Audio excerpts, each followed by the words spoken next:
اللہ تبارک و تعالیٰ نے ساری کائنات کو بنایا ہے، اور اللہ تبارک و تعالیٰ جو ساری کائنات کو بنانے والے ہیں، سب کچھ کے پیدا کرنے والے ہیں، تو ان کو کوئی یہ مسئلہ نہیں ہے کہ وہ مسجد خود نہیں بنا سکتے ہیں۔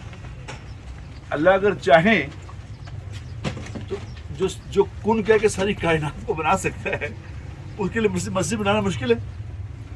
اس کے لیے اللہ ہمیں کیا فرما رہے ہیں کہ جو دنیا میں میرا گھر تعمیر کرے گا، جو مسجد بنائے گا، میں جنت میں اس کا گھر تعمیر کروں گا۔ یہ ہمارا جنت میں گھر تعمیر کرنے کے لیے موقع دیا گیا ہے کہ مسجد بنا لو، ورنہ اللہ محتاج نہیں ہے اس کے۔ اللہ کہتے ہیں قیامت والے دن اللہ تبارک و تعالیٰ ایک آدمی کو بلا کے اس سے فرمائیں گے کہ اے میرے بندے، میں بھوکا تھا اور تو نے مجھے کھانا نہیں کھلایا۔ وہ کہے گا یا اللہ تیری ذات تو پاک ہے کھانے سے، آپ کیسے بھوکے تھے؟ تو اللہ فرمائیں گے کہ میرا فلاں بندہ بھوکا تھا، تو جانتا تھا اگر تو اس کے لیے کھانا لے کے جاتا تو وہ ایسا ہی تھا جیسا مجھے کھانا کھلانا۔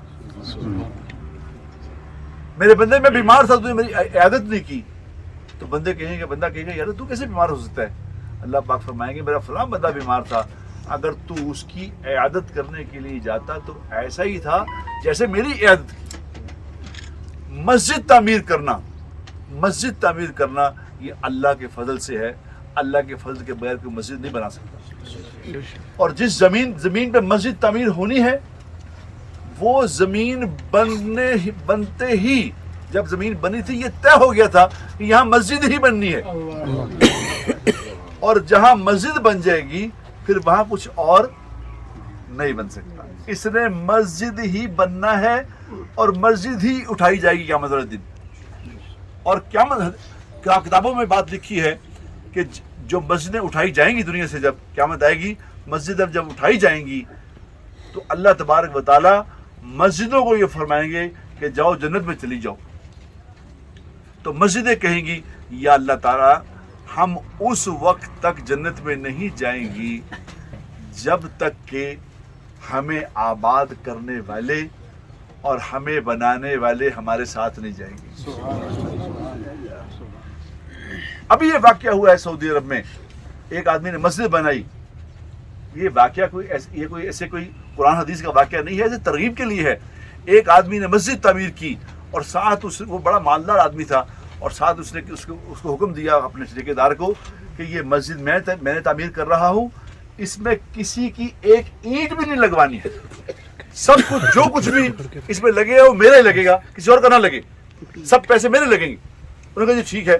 جب مسجد تعمیر جب ہو گئی تو اس بندے کو خواب آیا۔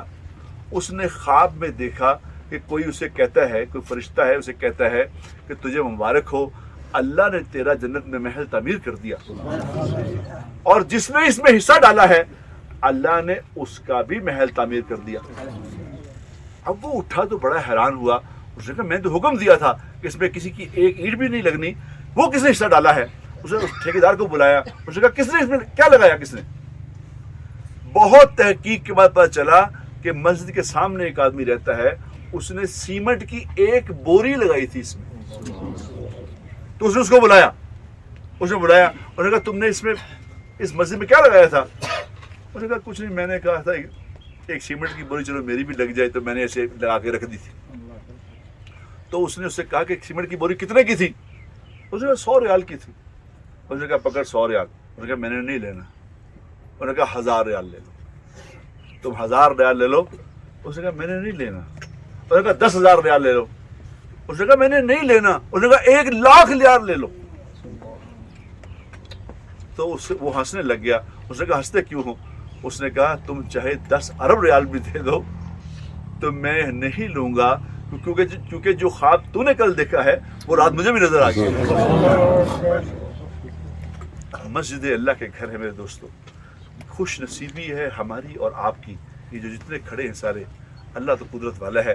ان سب کو جو اس مسجد کی تعمیر میں آج شریک ہوئے ہیں، سب کو مسجد بنانے کا اجر عطا فرما دے تو اللہ کے خزانوں میں کوئی کمی نہیں ہے۔ اللہ ہمیں اس کی توفیق عطا فرمائے کہ اس مسجد کو بنانے میں ہم اپنی جان، اپنا مال، جو کچھ جس کے پاس ہے، نہیں کچھ لگا سکتے تو اس طرح مسجد نبی جب تعمیر ہوئی تھی تو عورتیں رات کو آ کے مسجد نبوی میں مزدوری کیا کرتی تھی کہ ہمارا نام بھی لگ جائے۔ رات کو عورتیں آتی تھی، تو اس مسجد میں جس نے ایک اینٹ بھی لگا دی تو جنت میں اس کا گھر انشاءاللہ تعالیٰ بن جائے گا۔ اللہ ہمیں اس مسجد کو بنانے کی، اس کو آباد کرنے کی، اس کو ساری دنیا تک ہدایت پہنچانے کا ذریعہ بنائے۔ اللہم لک الحمد کما انت اہلہ وفعل بنا کما انت اہلہ وصلی علی محمد کما انت اہلہ انک اہل التقوی واہل المغفرہ۔ اے میرے مولا، تو قدرت والا ہے، تو طاقت والا ہے، تو کسی کا محتاج نہیں ہے، نہ تو کسی کے پیسوں کا محتاج، نہ کسی کی محنتوں کا محتاج، تو خود مسجد اپنے گھر بنانے والا ہے، تو خود بنا سکتا ہے۔ اے اللہ، تو نے ہمیں اجر دینے کے لیے یہ گاگوش میں جو مسجد تعمیر آج شروع ہو رہی ہے، اللہ تیرا فضل ہے میرے مولا، تیری مہربانی ہے یا اللہ۔ تو نے ہم جیسے ناکاروں کو، ہم جیسے کمزوروں کو یا اللہ کہاں سے اٹھا کے کہاں لایا اور کہاں اپنے گھر کی تعمیر کے لیے اینٹ رکھنے کی تو نے توفیق عطا فرمائی یا اللہ۔ ہم میں سے کوئی اس قابل نہیں ہے، تیرا فضل ہے محض، تیرا کرم ہے یا اللہ، تو نے توفیق عطا فرمائی ہے۔ اے اللہ، ہمیں اس مسجد کو تعمیر کرنے کی، اس میں حصہ ڈالنے کی، اور اس میں آخر تک یا اللہ جب تک ہماری زندگی ہے ہمیں اس کو آباد کرنے کی بھی توفیق عطا فرما، اور اس کی خدمت کرنے کی بھی توفیق عطا فرما۔